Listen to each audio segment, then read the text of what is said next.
لباس کافروں والا ہے، چہرہ کافروں والا ہے، انداز کافروں والا ہے، پسند ہم کافروں کو کرتے ہیں، محمد کے حلیے کو پسند کرتے ہی نہیں۔ آج کے نوجوان بوڑھے بھی، اللہ معاف کرے، کتنے بوڑھے بزرگ ایسے ہیں گالیں بھی اندر پچک جاتی ہیں لیکن پھر بھی شیو کرانا، کتنے نوجوان ایسے ہیں داڑھی کو عیب سمجھتے ہیں، ہم خوبصورت نہیں لگیں گے۔ یہ داڑھی پتہ ہے کس کی سنت ہے؟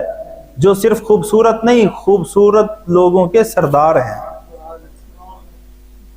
100 حصے ہیں حسن کے کائنات میں، کتنے حصے ہیں جی؟ 1% 100 میں سے 1% حسن اللہ نے پوری کائنات کو دیا۔ اسی 1% حسن میں یہ ساری کائنات کا حسن ہے، عالم ارض و سما کا حسن ہے، ہوا فضا خلا کا حسن ہے، نباتات و جمادات کا حسن ہے، درندوں پرندوں چرندوں کا حسن ہے، ساری کائنات تحت ثرا سے لے کر عرش معلی تک 1% حصہ حسن کا اللہ نے ساری کائنات کو دیا۔ اسی 1% میں حضرت یوسف کا حسن بھی شامل ہے، اور حسن کے 99 حصے اللہ نے محمد کے قدموں پہ قربان کر دیے۔ میں ایک حدیث آپ کو سنا دیتا ہوں۔ حضرت جابر بن سامورہ ایک صحابی ہیں، فرماتے ہیں ایک مرتبہ میں ایسے مسجد نبوی میں داخل ہوا، رات کا وقت تھا، 14ویں تاریخ تھی چاند کی، 14ویں کا چاند آسمان پہ تھا۔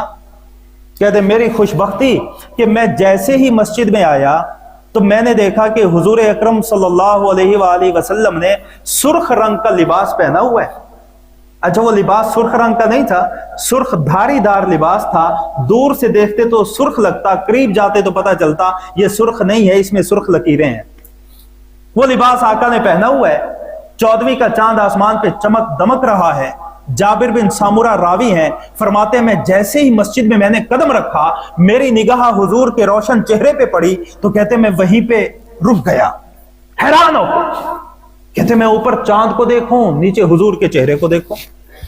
تو کہتے میں نے سوچا کہ جابر تھوڑی دیر کے لیے ایمان کو، عقیدت کو، احترام کو، قلبی محبت کو ایک طرف رکھ اور دماغ کے زاویے پہ سوچ کہ 14ویں کا چاند حسین ہے یا محمد کا چہرہ حسین ہے۔ فرماتے میں 14ویں کے چاند کو دیکھتا، محمد کے چہرے کو دیکھتا، پھر 14ویں کے چاند کو دیکھتا، پھر حضور کے مکھڑے کو دیکھتا۔ فرماتے مجھے کہنا پڑا اور مجھے یہ ماننا پڑا کہ فَإِذَا هُوَ أَحْسَنُ عِنْدِي مِنَ الْقَمَرِ، حضور کا چہرہ 14ویں کے چاند سے بڑھ کر حسین ہے۔ تو چہرہ تیرا میرا نبی جیسا نہیں، لباس تیرا میرا نبی جیسا نہیں، انداز تیرا میرا نبی جیسا نہیں، اشداء علی الکفار کے ہم مصداق نہیں، تراہم رکعا سجدہ کہاں سے آئے گا؟ تو تیسری نشانی جو لوگ دین کو نافذ کرنے والے ہیں ان کی تیسری نشانی یہ ہے کہ آپ انہیں یا تو رکوع میں دیکھیں گے یا سجدے میں دیکھیں گے، وہ نمازی ہوں گے۔ جو 5 وقتی نمازی نہیں ہے، جو اپنے ایک دن میں 5 اوقات میں بھی اللہ کے دین کو اپنے اوپر نافذ نہیں کر سکتا، وہ شخص اپنے معاملات میں، اپنے گھر بار میں، اپنے نظام الاوقات میں بھی اللہ کے دین کو نافذ نہیں کر سکے گا۔ اور سیماہم فی وجوہہم من اثر السجود، اللہ رب العزت فرماتے ہیں کہ جنہیں معیت محمدی حاصل ہو گئی، چاہے زمانی چاہے ایمانی، اللہ رب العزت فرماتے ہیں میں ان کے چہروں میں سجدوں کا نور بھر دوں گا۔ آپ ان کے چہروں کو دیکھیں گے، ان کے ماتھوں کو دیکھیں گے، ان کی پیشانیوں میں، ان کے چہروں میں، ان کے انداز میں، ان کے جسم کے قد و قال میں آپ کو میرے سجدوں کا نور بہتا ہوا نظر آئے گا۔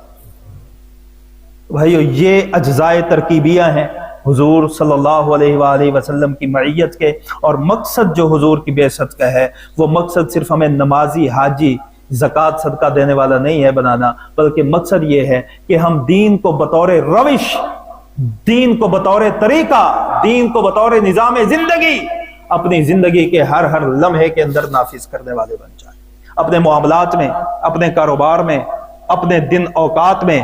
آج ہی جمعے کے بیان میں نے ایک بات سنائی، شیخ ابو الحسن خرقانی بہت بڑے اللہ والے گزرے ہیں، وہ فرمایا کرتے تھے کہ ایک دن، حضرت صرف ایک دن اگر کسی نے ایسا گزارا ہے کہ اس ایک دن میں اس نے کوئی گناہ نہیں کیا، وَذَرُوا ظَاهِرَ الْإِسْمِ وَبَاطِنَهُ، اللہ فرماتے ہیں ظاہری گناہ بھی چھوڑو، باطنی گناہ بھی چھوڑو، لوگوں کے سامنے جو گناہ ہوتے ہیں وہ بھی چھوڑ دو، جب راتوں کو خلوت اور تنہائی ہوتی ہے اور جو گناہ ہوتے ہیں وہ بھی چھوڑ دو، جس نے ایک دن ایسے گزار لیا، شیخ ابو الحسن خرقانی فرماتے ہیں رحمت اللہ علیہ، سمجھیے اس نے وہ دن حضور کے پہلو میں گزارا ہے۔ تو بھائیو، دین اللہ رب العزت نے میرے اور آپ کے لیے پسند کیا ہے، اور اللہ کا بہت بڑا فضل اور احسان ہے کہ اللہ نے ہمیں حضور کا امتی بنا دیا ہے۔ باتیں بہت ہیں، دین کی بات کی جائے، درس قرآن کی بات کی جائے تو قرآن تو ایسا گہرا سمندر ہے کہ انہی 4 آیات کی تفصیل میں جاتا چلا جاؤں تو شاید یہ سردیوں کی رات کم پڑ جائے گی۔ خلاصہ یہی ہے کہ دین روش کا نام ہے، دین طریقے کا نام ہے، دین نظام زندگی کا نام ہے، وہ نظام زندگی جو گھروں کے افراد کو آپس میں جوڑے گا، معاشرے کے افراد کو آپس میں جوڑے گا، امت کے افراد کو آپس میں جوڑے گا۔ اس دین کو میں بھی اپنے اندر نافذ کروں، آپ بھی اپنے گھر بار میں، اپنی زندگی کے معاملات میں نافذ کرنے کا ارادہ فرمائے۔ ارادہ کرتے ہیں سب انشاءاللہ کے لیے۔ اصلاحی بیانات، فقہی معلومات اور مستند دینی تعلیمات کے لیے مولانا احمد مدنی عباسی چینل سبسکرائب کریں۔